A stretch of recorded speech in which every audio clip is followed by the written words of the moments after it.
एकल विस्थापन अभिक्रिया के बारे में डिटेल से पढ़ेंगे और इसका उदाहरण, और इस वीडियो को देखने के बाद एकल अभिक्रिया कह सकते हैं कि एकल विस्थापन अभिक्रिया आपको रटने की आवश्यकता नहीं है, क्योंकि मैं उदाहरण के साथ बिल्कुल ही आसान भाषा में समझाने वाला हूं। तो अगर आप इस वीडियो को अंत तक देख लेते हैं तो आपको एकल विस्थापन अभिक्रिया में कोई प्रॉब्लम नहीं होगा। और मैं आपको इस वीडियो में बताने वाला हूं कि एकल विस्थापन अभिक्रिया क्या है, उदाहरण और कैसे एक दूसरे में चेंज होता है, और इसके अलावा मैं अधिक क्रियाशील कौन कौन है, सब कुछ मैं इसको आप वीडियो में बताने वाला हूं। तो लास्ट तक ज़रूर देखें। तो चलिए, जैसा कि आपको पता है कि हम लोग रासायनिक अभिक्रिया के प्रकार पढ़ रहे हैं, जिसका टॉपिक नाम है केमिकल रिएक्शन एंड इक्वेशन। इसका मतलब यह होता है कि रासायनिक अभिक्रिया एवं समीकरण। ये 10th क्लास का केमिस्ट्री है जो आपके एग्जाम के दृष्टिकोण से बहुत ही इम्पॉर्टेंट है। ओके, और ये जो आज का क्लास है वो 9 है, इसका मतलब 9वां क्लास है। अगर इससे पहले 8वां क्लास नहीं देखा है तो उसको आप देख लीजिएगा, ठीक। तो चलिए हम स्टार्ट करते हैं। तो सबसे पहले समझेंगे कि एकल विस्थापन अभिक्रिया क्या है। एकल विस्थापन अभिक्रिया क्या होता है? तो देखिए, एकल विस्थापन अभिक्रिया वह है जिसमें किसी अणु में उपस्थित परमाणु, याद रखिएगा, किसी अणु में उपस्थित परमाणु या परमाणुओं के समूह को किसी दूसरे परमाणु द्वारा विस्थापित कर दिया जाता है। विस्थापित का मतलब अलग कर दिया जाता है, ठीक ना। उसे कहते हैं एकल विस्थापन अभिक्रिया। देखिए, इसका नाम को अगर हम देखें तो इसका नाम है एकल विस्थापन अभिक्रिया। एकल का मतलब एक, विस्थापन का मतलब एक दूसरे से अलग, दूसरे स्थान पर जैसे कि अलग करना, और अभिक्रिया के मतलब एक रिएक्शन जो होता है जो कोई भी पदार्थ बनाने में लगता है। तो एक पदार्थ को यानी एक परमाणु को विस्थापित यानी कि दूसरे जगह विस्थापित करना ही एकल विस्थापन अभिक्रिया कहलाता है। अब आपके मन में होगा कि ये कैसे होता है, ठीक। अब ये मन में आपके होगा कि आखिर ये कैसे विस्थापित कर देता है, ठीक ना। तो अगर ऐसा सवाल आ रहा है तो आप अंत तक जरूर देखें। तो देखिए, उदाहरण के लिए यहाँ पर लिखा है कि लोहे के एक टुकड़े को, देखिए एक लोहा का टुकड़ा है जिसको कॉपर जैसे कि कॉपर में सल्फेट के जलीय विलयन में डालने पर लोहा कॉपर सल्फेट से और तांबा को विस्थापित कर देता है। अब उदाहरण के लिए हम देखेंगे, इसमें थोड़ा सा देखिएगा, यहाँ पर लिखा गया है, पहला है Fe जिसको फेरस कहते हैं, जिसको लोहा कहते हैं, CuSO4 कॉपर सल्फेट, ठीक। तो इसमें क्या हुआ, यहाँ पर अभिक्रिया में देखिए कि लोहा अकेले था, लेकिन यहाँ पर कॉपर के हटा के यहाँ पर लोहा आ गया, FeSO4 बन गया, है ना। कॉपर को हटा दिया, आपने FeSO4 बन गया, फेरस सल्फेट बन गया, और जो यहाँ पर कॉपर था ये अलग हो गया इस तरह। तो आखिर ये कैसे हुआ? आखिर आप यूं ही क्यों हटा दीजिएगा? आखिर क्या रूल है, क्या रूल नहीं है? आप देखिए, यहाँ पर ये अभिक्रिया हो रहा है, पहला फेरस यानी लोहा के साथ और CuSO4 के साथ अभिक्रिया कराया जा रहा है, ठीक, जिसको कॉपर सल्फेट कहते हैं। तो क्या हुआ, ये जो है यहाँ पर आ गया और ये यहाँ पर आ गया, देखिए FeSO4, और जो यहाँ पर Cu था ये पर अलग हो गया, तांबा में बदल गया। आखिर ये कैसे हुआ? आपके मन में ये डाउट होगा, ठीक। तो ये क्या हुआ आप देखिएगा, इसी को कहते हैं एकल विस्थापन अभिक्रिया। जैसे यहाँ पर था, जो एक यहाँ के बैठ गया और इसको हटा के अलग कर दिया, यानी कि एक्सचेंज हो गया। एक्सचेंज का मतलब अदला बदली हो गया, इसी को कहते हैं एकल विस्थापन अभिक्रिया। तो आखिर ये कैसे हुआ? अब मन में ये डाउट है, ठीक है, मैं समझ गया कि एकल विस्थापन अभिक्रिया का उदाहरण है, क्योंकि ये आपस में चेंज कर लिया, अपना जगह चेंज कर लिया। कह दिया का ये कह दिया कि सुनो, जो फेरस था वो कहा लोहा, हे कॉपर तुम हटो वहाँ से, हम यहाँ पर आएंगे। तो इहो कहा कि इसको साथे हमरो मन भर गया, हमू नहीं रहेंगे। इहो बेचारा अलग आ गया, आइए क्या हुआ, लोहा था वो SO4 के साथ मिल गया तो FeSO4 हो गया। ठीक, यानी कि ये जो लोहा था इसको SO4 के पसंद कर लिया, और ये बड़ी दिन से कॉपर था जो SO4 के साथ था, तो इसको मन भर गया अब इसको साथ नहीं रहेंगे, ताकि चलो लोहा कहा कि यार नहीं रहेगा तो हम रहेंगे, तो ये जाके यहाँ रख गया, ये जो कॉपर था अलग हो गया। ताकि कैसे अलग हो गया, एक मतलब कुछ तो गड़बड़ है, गड़बड़ है।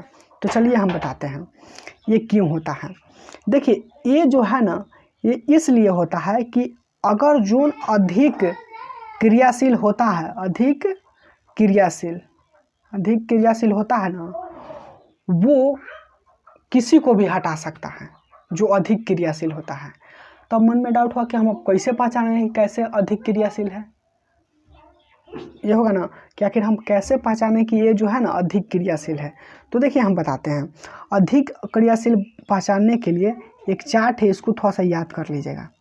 ये चार्ट ये है, देखिए यहाँ पर ऊपर लिखा है अधिक सक्रिय धातु यानी अधिक क्रियाशील धातु है, और यहाँ पर कम यानी कम जैसे क्रियाशील धातु है। तो ऊपर जो रहेगा ना वो बहुत अधिक रहेगा, जैसे पोटेशियम बहुत अधिक क्रियाशील धातु है, कैल्शियम भी, मैग्नीशियम, एल्युमिनियम, इस तरह से जो जितना ऊपर रहेगा वो अधिक क्रियाशील होगा। ठीक, अब कह लेंगे जैसे कि हम कहेंगे कि इसमें सबसे ज़्यादा क्रियाशील धातु पोटेशियम। ठीक, अब कहेंगे कि जिंक ज़्यादा क्रियाशील है, अब हम कह रहे हैं कि लोहा, जिंक और लोहा में कौन सबसे ज़्यादा क्रियाशील है, तो ऊपर कौन है, ऊपर जिंक है, तो जिंक क्या है अधिक क्रियाशील। अब बोलें कि लोहा और कॉपर में कौन है, तो ऊपर कौन है, लोहा है, तो लोहा अधिक क्रियाशील धातु है। ठीक, अब समझ गए। अब देखिए यहाँ पर, देखिए यहाँ पर रिएक्शन हुआ था कि Fe और CuSO4, तो अब बताइए कि इन दोनों में से कौन अधिक क्रियाशील है, कौन अधिक क्रियाशील है। तो यहाँ पर देखिए लोहा कॉपर में कौन है, कौन सबसे ऊपर है, तो यहाँ पर देखिए कॉपर यहाँ है, लोहा ऊपर है, तो ये लोहा ना अधिक क्रियाशील हुआ, अधिक क्रियाशील। तो अब देखिए जो अधिक क्रियाशील होता है उसके पास बहुत पावर होता है, वो किसी को भी हटा देगा। जैसे कि मान लीजिए कि एगो कुर्सी लगल है, फंक्शन में गए हैं, ठीक, उधर से आ रहे हैं विधायक, मुखिया और संसद साहब आ रहे हैं। देखिए अब बताइए तीनों में से कौन पावरफुल है, तो संसद है। तो क्या होगा, जब विधायक का मुखिया बैठा रहेगा एक साथ, तो इधर से जब संसद साहब आएंगे तो इनको सब ज़्यादा पूछेगा। यहाँ तक कि अगर मुखिया जी बैठल हैं कुर्सी पर या सोफा पर, उनको उठा देंगे कि संसद साहब आए हैं, उठिए ना मुखिया जी, थोड़ा सा बैठने दीजिए ना, तो वो हटा देंगे, उनको थोड़ा सा कुर्सी पर ले, सोफा पर से मुखिया जी कुर्सी पर चल गए। देखिए वही बात है इसमें भी कि फेरस जो है लोहा है वो अधिक क्रियाशील है, तो ये किसी को भी हटा देगा, जिसको मन जहाँ बैठे का मन है वहीं बैठ जाएगा। तो देखिए ये सोचा ना लोहा कि चलो SO4 में हम बैठ जाते हैं, बड़ा अच्छा है। तो SO4 के पास चल गया तो हो गया FeSO4। ऐसा क्यों हुआ, क्योंकि ये अधिक क्रियाशील है, तो ये विस्थापित किसी को भी कर सकता है। तो यहाँ पर हो गया FeSO4 और Cu अलग हो गया, इस तरह से विस्थापित हो गया। विस्थापित का मतलब अलग होना, जो अलग हो गया। ठीक, दूसरा एग्जाम्पल देखते हैं। दूसरा एग्जाम्पल है कि जिंक का CuSO4।